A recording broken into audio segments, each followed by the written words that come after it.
All right, here we go. This is our second ACT English session so far, so welcome to CAP&GOWN's Operation 36, ACT English Session 2 with me, Miss Heller. Some quick announcements and reminders before we get started. The most important one, which I'm so excited about, please, please, please, if you're at all able, plan to attend this Saturday, September 26th. We'll be taking a virtual tour and info session of Trinity University, which is in San Antonio, Texas. This is our first exclusive for real CAP&GOWN virtual college tour. It's going to be from about 10 a.m. till 12. The info session will be with Trinity specific representatives. So they're coming to our Zoom just to talk to CAP&GOWN students because they think you guys are great fits for some of their specific programs, for some of their support, for some of their financial aid. So especially those of you who are juniors and seniors, please do plan to attend. I think Trinity could be a great fit for some CAP&GOWN students. And if you're in 9th grade, 10th grade, please come too. We really want to show out and represent on that college tour. I will be sending the Zoom link, so you'll get a link in your email. It'll be an exclusive CAP&GOWN experience. And again, I really hope you guys will come to that. Just a general reminder that every Tuesday and Thursday from 4 to 6 p.m. we'll have an ACT lesson from 4 to 5, and then office hour from 5 to 6, which will have additional practice. And then for any of you who are seniors, which I don't think anyone on here was, but if you're watching later, if you're a senior, we have College 101, which is our senior meeting where we do some of the college steps alongside you. Those meetings are Mondays from 6 to 8 p.m. And we're gonna get started. So here is the do now. You can just drop letter answers into the chat. You can chat them directly to me if you don't want anyone to steal your answers, or if you wanna communally connect, we can drop them in the chat to everyone. Either way is fine. I'm gonna start a timer for about 4 minutes. Answer these 4 ACT English style multiple choice questions. Begin.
You got about 2 minutes left if you haven't yet dropped an answer.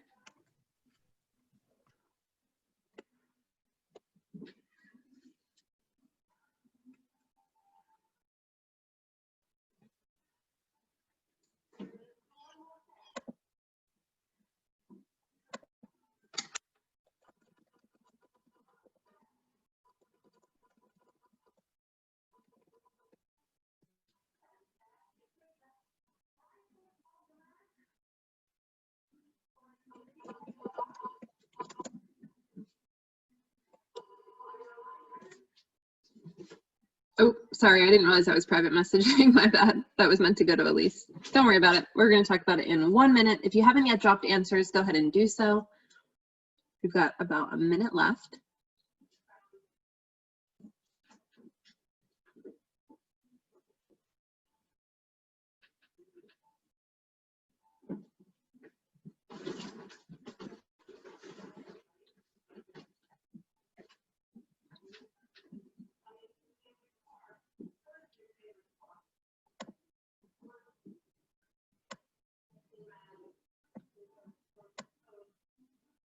Am I waiting on any answers? Noah, have you answered? No, there she goes. All right, looks like we've finished. So let's take a look. Most of you got quite a few answers correct. So the majority of us did. Yeah, I don't know why that happened either, Darian. It's okay. We all kind of did private messages and then it messed everything up, but it's all good. Question 1, the majority of folks got right. It is C. The two main types of camels are Bactrian camels, which have 2 humps, and dromedary camels, which have 1. You do not need any punctuation there. The correct answer is C. The two main types of camels are, we don't separate this verb are, it's a being verb, from the noun that it's referring to. What are they? Otherwise we leave this weird pause. Question 2, I'm just scanning to see.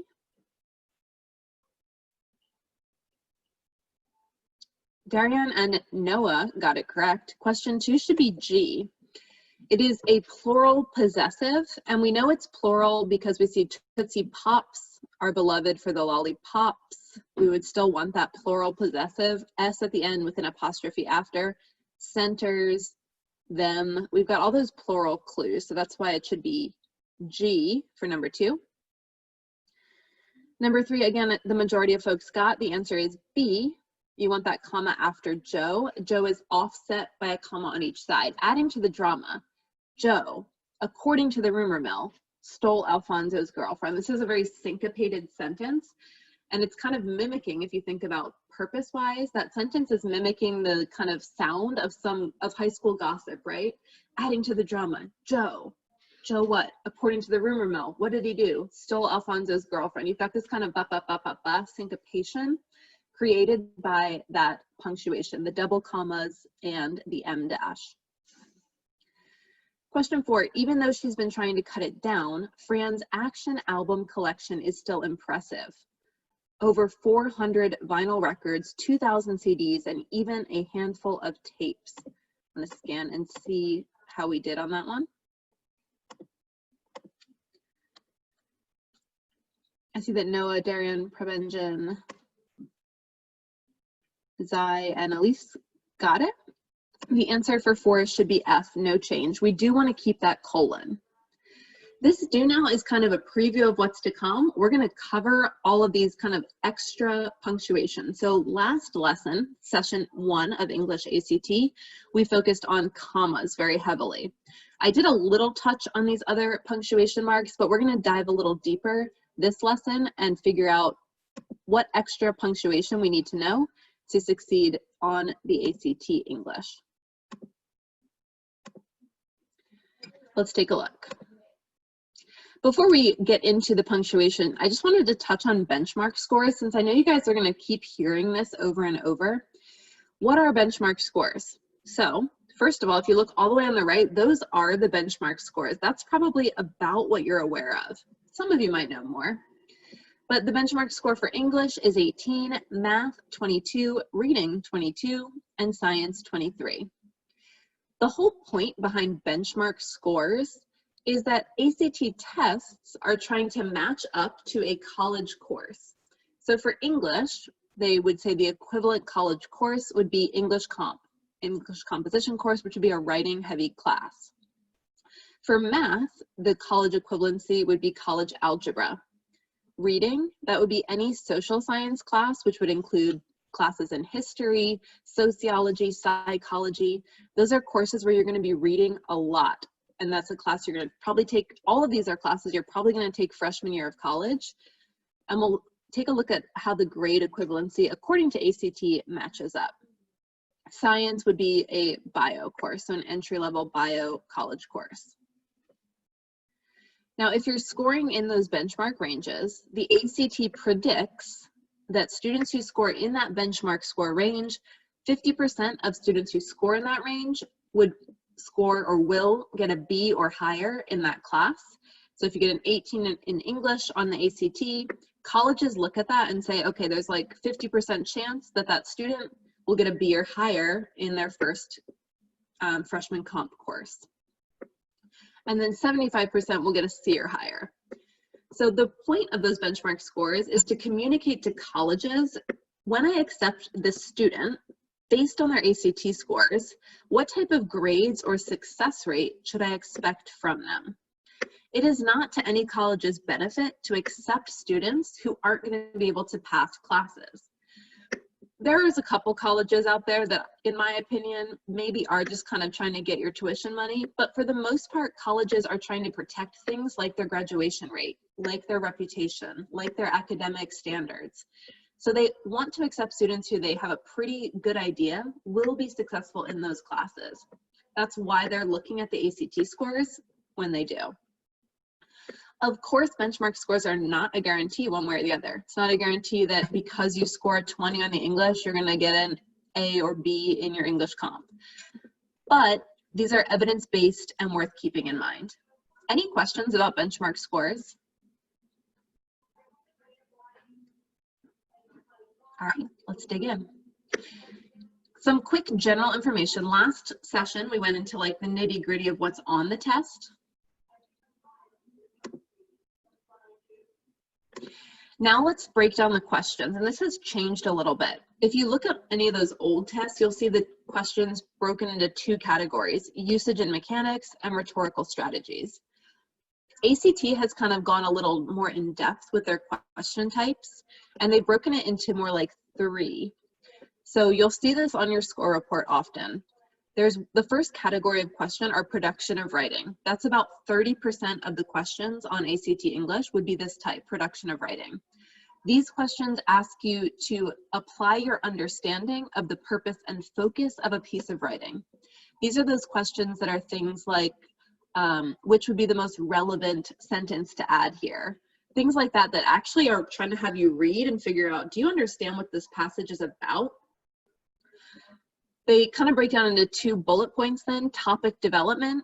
So these are questions that demonstrate an understanding of and control over the rhetorical aspect of texts, understanding the purpose, understanding the message, determining whether it's met its goal. So those questions that are often the last of a set of questions where it's like, if the writer's intention was to write a story about a cat, would we say that this passage met the mark?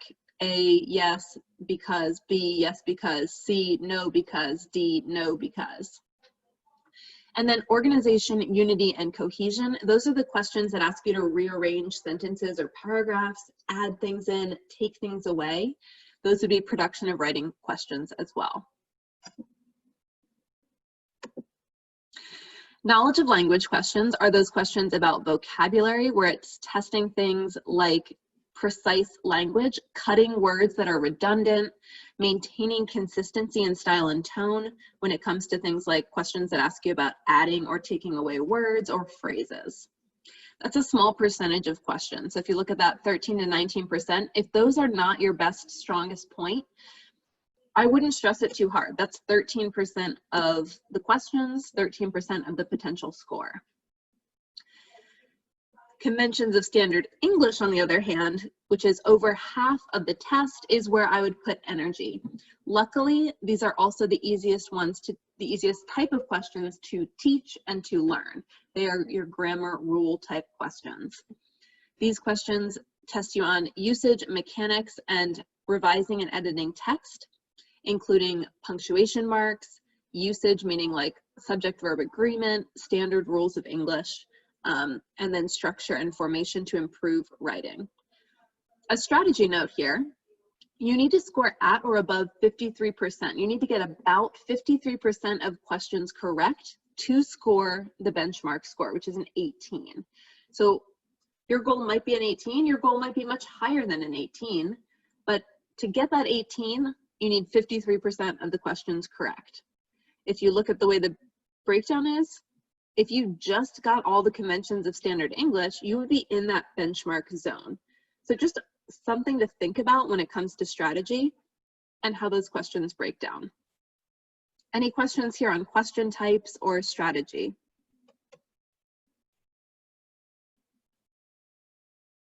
Okay. We're going to get into it. So we're going to focus on 3 specific punctuation marks that are a little bit trickier for students. And we're going to break it down, and we're going to do some practice.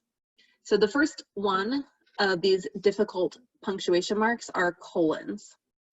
The colon has many functions. There's about 4 to 6 reasons you might use a colon in real life.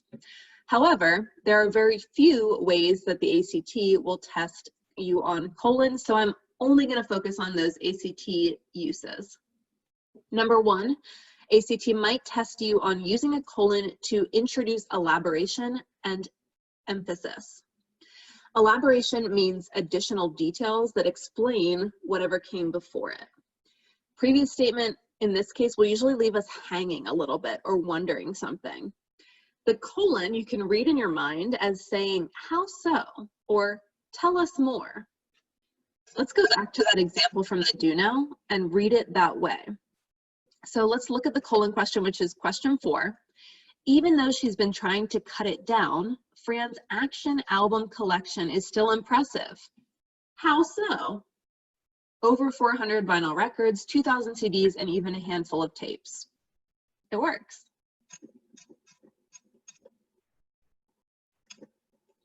Some examples. The situation presented something of a moral dilemma. What was that dilemma?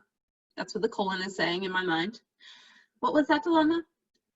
Protect his family or compromise his principles. It does sound like a dilemma. You can also read the colon as, here's what it is. Picture it like a drum roll leading up to the revelation of an idea after a little intro. Here's an example of that, how I'm going to hear it like a drum roll.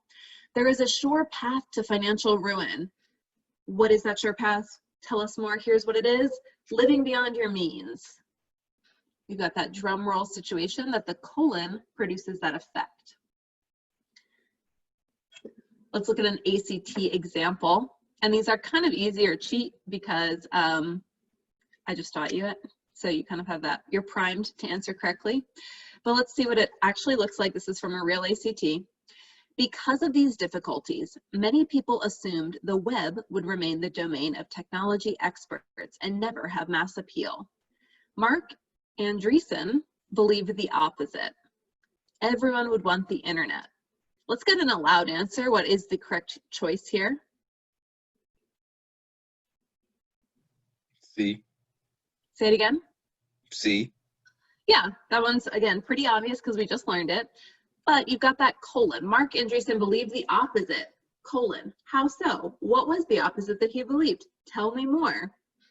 Everyone would want the internet. Semicolons, kind of like the redheaded step cousin of the colon. Semicolons are actually much more closely related to periods, and colons are much more closely related to em dashes and parentheses. But they have the same name, same sounding name, so try not to get those confused. Semicolons are traditionally used as something greater than a comma, but less than a period. There are only 2 usages that will be tested on the ACT. Number 1, in lists, semicolons separate items in a list when the items themselves contain commas. This is pretty rare, but once in a while you'll be listing items that also include a comma. So here's an example. He owns properties in Vail, Colorado. We need a comma between the city and the state. He owns properties in Vail, Colorado, Naples, Florida, and Paris, France. Because we put a comma between city and state or city and nation, it would be really confusing to use commas to also separate that list. So we use semicolons in that case in a list. I have seen this on on ACTs. So be careful, look out, you might get tested on that. Hey Jakisha, welcome. Hi. Sorry, I'm in the car right now. Oh, you're good. We're going over semicolons, so you joined us right in time. I hope choir practice was great. Yeah, today, well, they said it was too late to do the concert, so I just said, oh, okay. So I'm just here now. Okay, well, we're glad to, Yes. oh yeah, you are early. Glad to have you either way. The most common way semicolons will be tested are by joining independent clauses. A semicolon may be used to join two independent clauses when the second clause somehow explains or is otherwise closely related to the first. I think about using a semicolon to two sentences that are like those kind of cousins that you actually tell people that's your brother or sister because that's how close you are. That's how close those sentences need to be related to use a semicolon over a period. Here's an example. I love walking my dog. That's a complete thought. What do I do? Love what? Walking my dog. Complete thought. I could have a period, but the second part, the second independent clause, is really closely related. It keeps me active and helps me maintain a routine. I'm gonna go for that period light to separate those cousins because they're like best friends. That's like your brother basically. So we don't want to separate them hard with the period. We'll separate them soft with that semicolon. A little bit more on semicolons. Semicolons, again, are just like periods. They join two independent clauses without a conjunction, so you don't need the and, you don't need the but, the for, the nor, none of the fanboys. Don't need them. If you can use a period, you can use a semicolon. Remember though, sorry, flip that and reverse it. If you can use a semicolon, you can use a period. But those sentences need to be closely related. That's why it doesn't actually work the first way I said it, so nix that. A little strategy here. Sometimes the ACT gives you this little freebie hint. If they give you choices that include a period and a semicolon, so let's say the sentence already has a semicolon, so F, no change. G adds a period.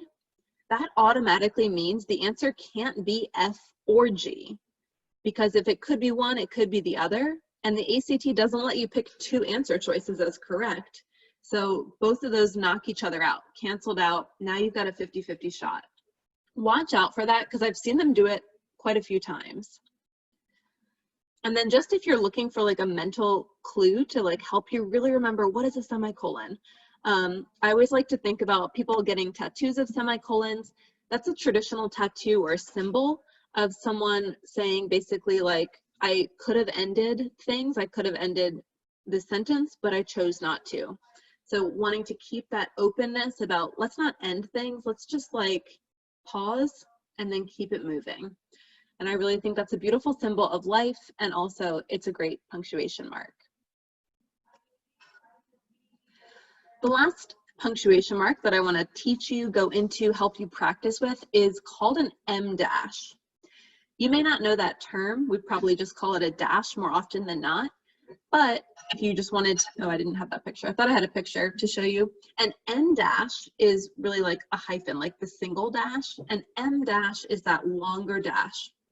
To type it on your keyboard, you type the dash twice, hit hyphen twice, that top right key on your keyboard, and it will double up automatically on any word processor. M dashes indicate a sudden pause in the flow of the sentence. Sometimes they appear alone. Typically it would be an M dash, a little clause, and then a period.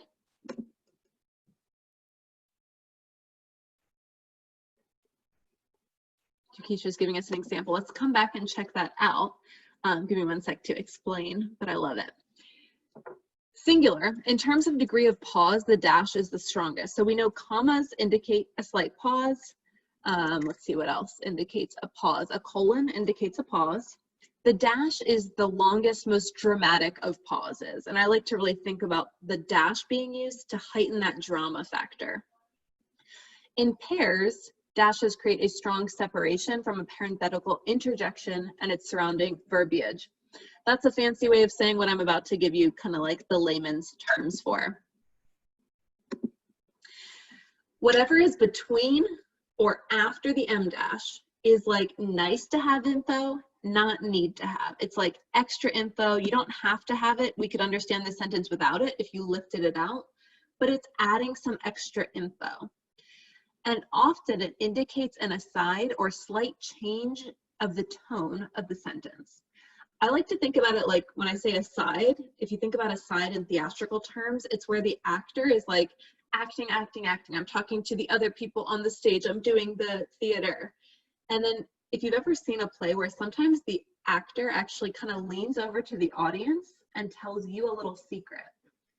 This happens in TV shows and movies too. If you've ever watched, for example, House of Cards, the character, Frank Underwood, will sometimes, especially in that first season, he'll look at the camera and say something that is meant for the audience. That's an aside. And I like to think of dashes as having that same dramatic effect. So all of these sentences are correct. Both of these sentences, there's two pairs. Let's read them. I'm going to read them first with commas, so it's kind of straight, and then with dashes. And here's what I see and hear when I read them with dashes. You were the friend, the only friend who offered to help me. Grammatically, that's fine. Here's what it sounds like with dashes. You are the friend, the only friend who offered to help me. You hear that drama. When you see those dashes, do that in your mind. I pay the bills. She has all the fun. There's no tone to that sentence. It's just a semicolon. It's two independent clauses. There's no tone implied. Whereas I pay the bills, she has all the fun. That pause gives you that drama of like, oh, I get it. You're kind of salty about it. You pay the bills, she has all the fun. Bump that. That's what that dash is doing. It's giving you that sense of like, drama, attitude. Let's take a look. I think Jakisha dropped an example. I like cheese dip mainly because of the cheddar and chips. Yeah, I would actually, because of the cheddar is a little bit awkward, but I like cheese dip, especially cheddar cheese and chips, something like that. Totally, that works. Miss Heller, I have a question. Yeah. You know the sentence that says, I pay the bills, dash, she has all the fun. I thought the dashes, they always had to come in a pair. Great question. They don't always have to come in a pair. So if we go back one slide, dashes can be singular, but if so, that means that whatever the next punctuation is, so that period closes it. So it can, there's two ways to close dashes, either with a period or another dash. Okay, thank you. I'm trying to think of another example of that. We'll probably see some more. If you want to set off something in the middle of a sentence, you need a pair. If you want to set something off at the end, you can close it with a period, is essentially the rule. Was there one earlier, Elise? Let me go back. Yeah, it was the example where it was like somebody added to the drama, comma, name, comma, and then the rest of the sentence, and then it was a dash, I think, or something like that. I just remember it was like a comma and then a sentence. Oh, yeah. Yeah, from the do now. Yep, it was something about Joe. Adding to the drama, Joe, according to the rumor mill, stole Alfonso's girlfriend. Yeah, there's another example where it's set off that dash, stole Alfonso's girlfriend. We're adding that drama again. Typically dashes add some sense of like tone, drama, attitude, because they're the longest of the pause. They're the most dramatic of the pause family.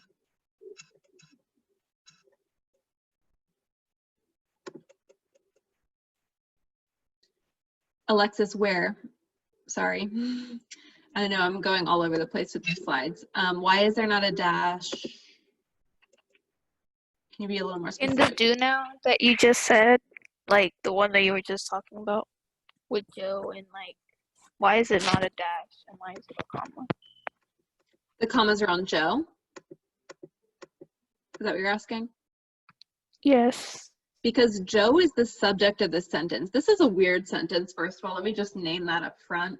I think I actually wrote this like years ago, so blame me. Joe is the subject, so we can't, anything, remember, if we put something between dashes, it could be lifted out of the sentence without changing the meaning. If we lifted Joe, the word Joe, out of the sentence, we lose our subject. So we can't use dashes. We need commas here for pausing. We're just setting his name off as if it were like in a positive phrase, essentially. Adding to the drama, that's a verb clause. Who added to the drama? Joe. According to the rumor mill, what did he do? Stole Alfonso's girlfriend. So we can't set Joe off because he's the subject of the sentence. He's need to have, not nice to have.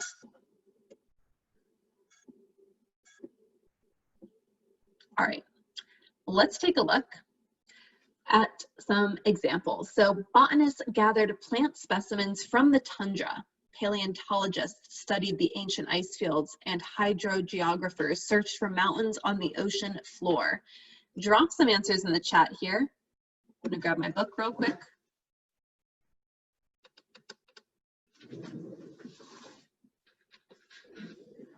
I know this one, but I want to make sure I have it. I see some B's on the screen.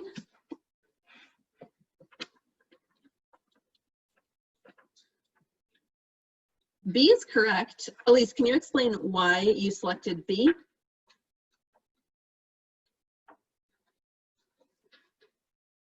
Oh, you don't have a microphone, sorry.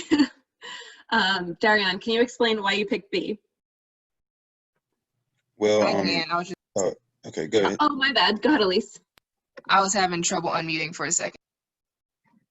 But it was B because you have to match your pauses to the rest of the sentence. Like you can't just have that, like what Alexis brought up earlier. Like it would just be weird to have that one dash and then the rest of the sentence is broken up by commas. Because the tundra isn't a subject. It is a list in the rest of the things that they're talking about. That's exactly right. This one almost gives you the answer on a silver platter. And oftentimes ACT does this. You don't necessarily have to even know what a dash does in this case. All you have to know is that the clauses are all broken up with commas except this one. So it's like one of these things is not like the other. And we know we want sentences to match. We want punctuation to match within a sentence, even more so. Botanists gathered plant specimens from the tundra, comma. Paleontologists studied the ancient ice fields, comma. And hydrogeographers searched for mountains on the ocean floor. At its heart, this is a very simple list. So that's why we're separating items in a list with a comma. Let's try this next one. Again, drop your answers in the chat.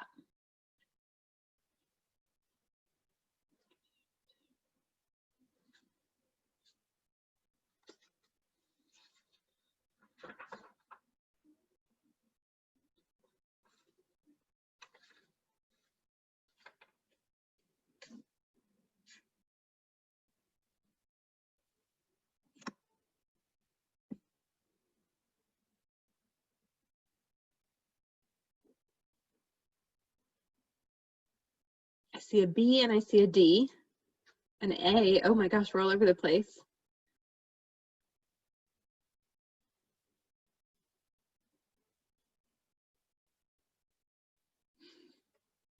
All right, we have most votes for A, but I do see two correct answers, which the answer should be D. You actually want to eliminate punctuation here.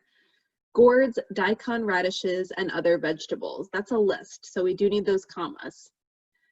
We don't need a comma separating the subject from the verb, ever, pretty much. That's like almost always a no-no. Gourds, daikon radishes, and other vegetables is the subject of the sentence. It's a complex subject because we've got three different vegetables or whatever. What are they? They are used to round out the orchestra.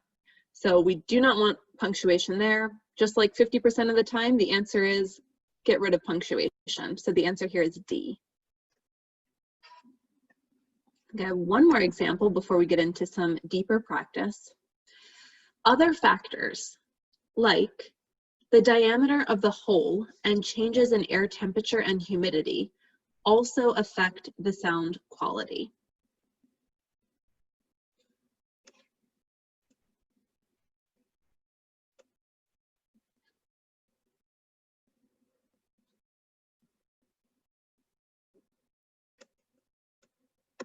I think that was from, oh, sorry. Go ahead and drop the answers. I see a C.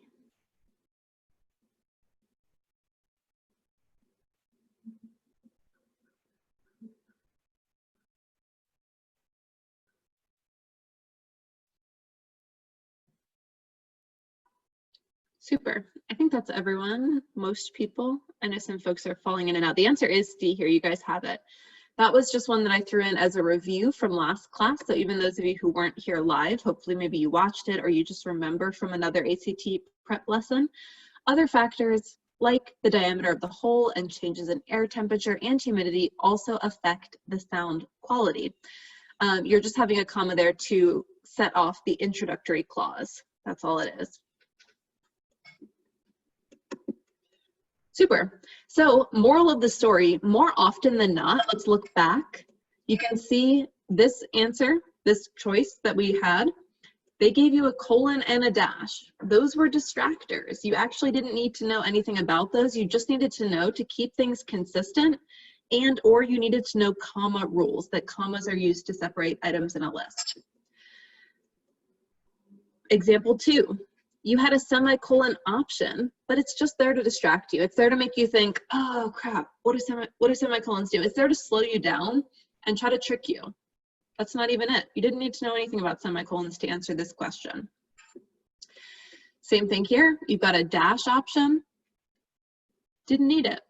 Just there to throw you off, give you a curveball, make you think like, oh crap, I forgot what Miss Heller told me about dashes and now I'm taking too long and 36 seconds went by and now I'm held up. Don't let it trip you up. You know more than you think you do. And keep in mind that very rarely are those even going to be needed. You'll probably have 1 or 2 questions about all of those combined. So again, more often than not, these punctuation marks are used as distractors, not the correct answer. We're going to do some practice. So we've got about 20 more minutes of guided lesson type time, and then we will transition into an hour of just like practice. So if anyone wants to stay and just drill, we will do that. I'm going to send you this link via the chat so you can actually click it. We're going to use the ACT materials though online today. So just a little bit something different for a practice. And then those that stay behind are those that want later to access the additional practice. I have for you a practice test document.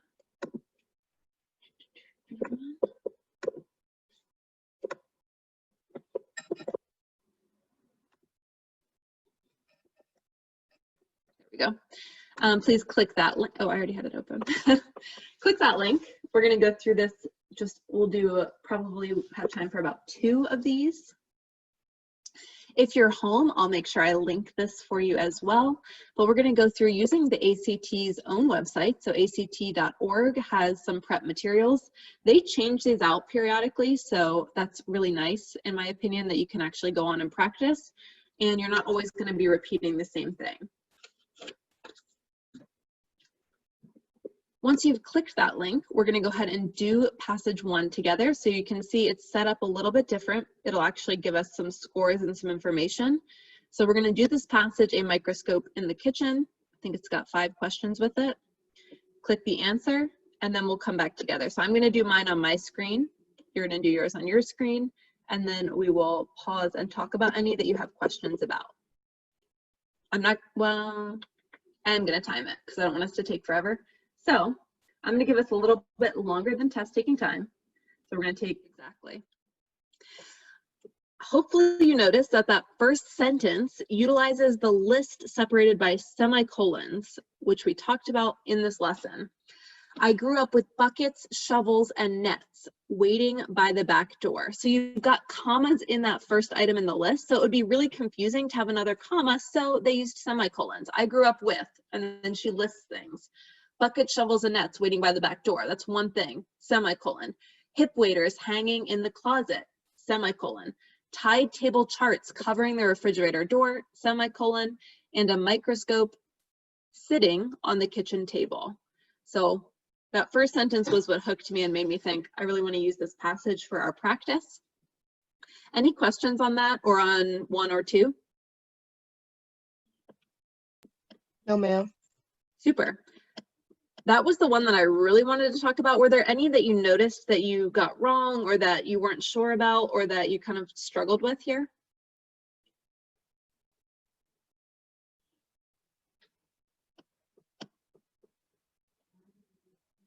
The other kind of listy comma-y one that I liked was this one here, 11 and 12, that sentence right there. At the very low tides of the full moon, when almost all the water was sucked away, we found the hideaways where crabs, snails, starfish, and sea urchins hid in order not to be seen.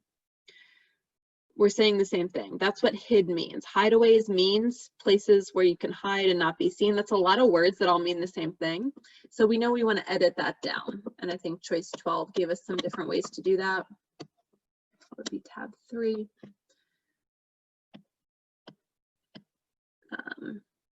Yeah, hiding places of crabs, snails, starfish, and sea urchins would be the more succinct way to say that. Super. Just scanning through to see if there was any other punctuation-y ones. I don't think so. Cool. We've got about 8 minutes left of actual class time, so I'm going to go ahead and send you your exit ticket. Hopefully we'll be able to actually discuss these.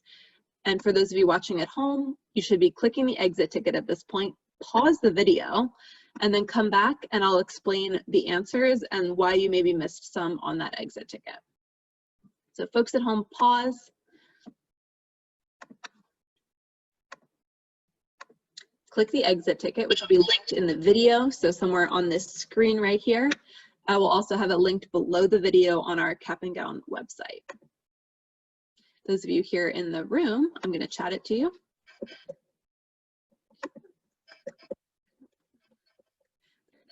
Go ahead and click that link. I'm going to be watching responses as they come in so we can discuss in our last 4 or 5 minutes. Immediately at the switch, so as soon as exit ticket time is over, I'm going to send you a document with a practice. We'll just go through passage by passage and drill some ACT English stuff for anyone who wants and is able to stay behind. I'm going to be quiet now while you do your exit ticket.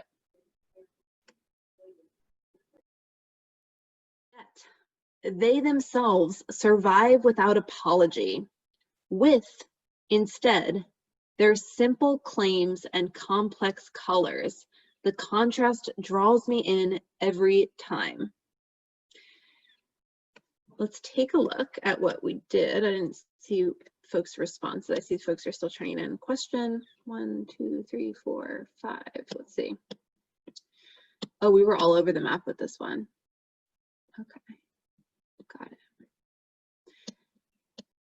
The answer here, you did want to have a comma around instead. That's the key here, is separating that, separating with instead. Those are long dramatic pauses. This is, again, it's a weird sentence, yet you've got that intro clause with a comma that's stuck.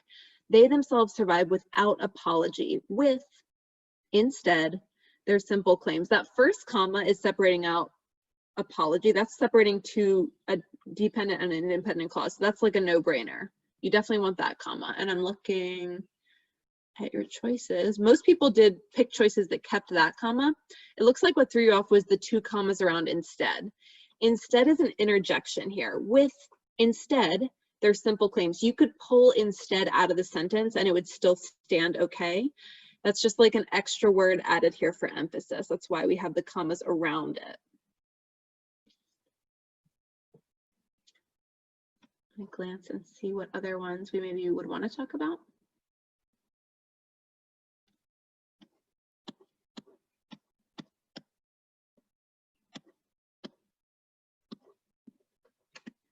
Question 1, majority got right. Question 2, pretty much similar rates on all questions. Nice job on question 4. We all got that one right. Yeah, question 5 was the one that was by far the hardest, it looks like, for most people. Let's talk about 1 and 2, just since 2 people did get it wrong. If at this point you need to log off, if you had only blocked off from 4 to 5, no hard feelings. I will see you guys hopefully on Thursday for our ACT math session. Some of you I might see for a team meeting tomorrow as well.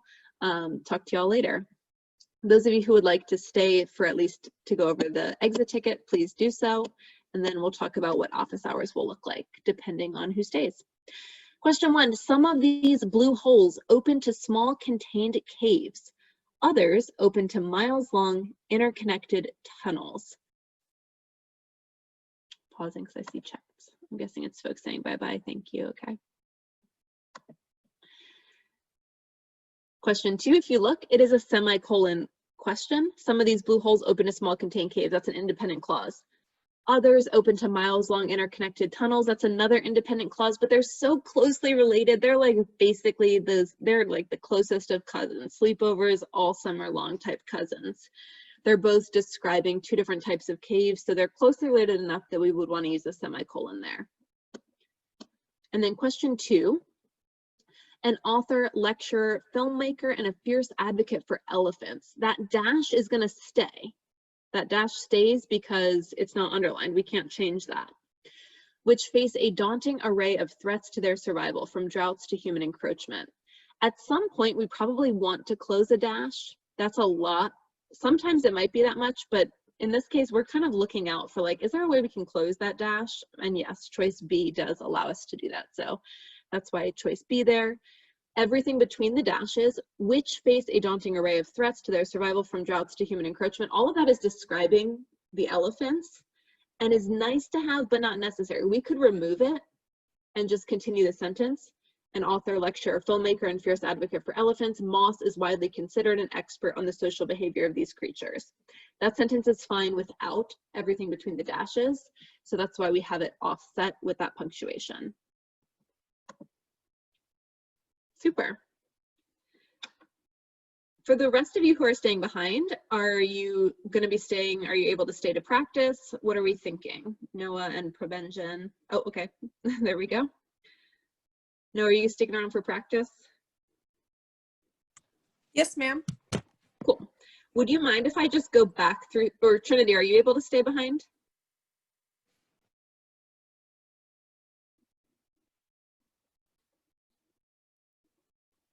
Trinity? I'm gonna stop recording.